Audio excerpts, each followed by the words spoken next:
So I got started with Sweetness Without Sugar in a very unusual way. It was more my own process around wanting to have something sweet to eat because I love sweets. And I would bring different things and make different things, and I would bring them to parties and potlucks, and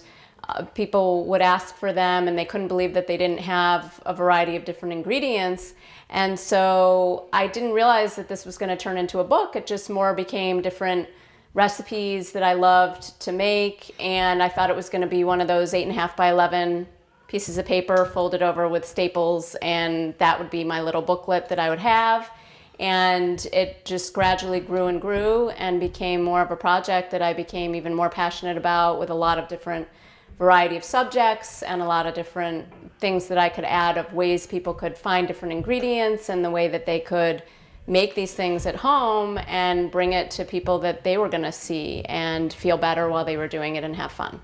And I realized as I started working with clients that I didn't feel as good or as clear, and even though I was still present and could work with them, that I wanted to really raise the bar for myself and be even more present. So I realized when I started taking out, I had gone to Bastyr and was doing elimination diets and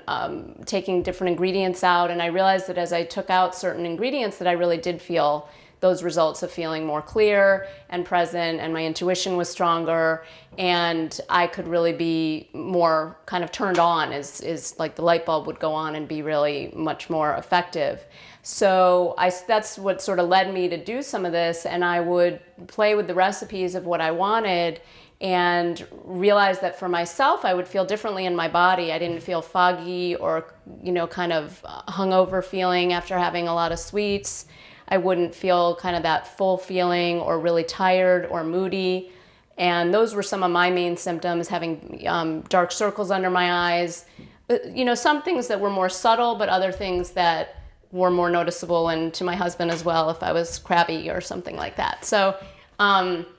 it was a benefit for everybody to really be able to work with some of these symptoms that I was feeling. And then from there, I would be able to work more specifically with what I wanted to take out and with the particular treat that I wanted to make, and be able to share what my feelings were with the people that I was working with. Because usually when you're hearing about how you have to take gluten or take anything out of your diet, it's oftentimes something that you love, and you're totally bummed out that you have to take it out of your diet, and it makes it more fun to be able to share and have the playfulness and the fun and the simplicity of what it can be like when you're sharing with just two people talking to each other and saying, well, this is what I noticed, or this is what I liked, or this didn't work and this did work. So that was sort of more of how things came about with this whole process, and it made it a lot more fun for me in addition to the people that I was working with. So it was good all around.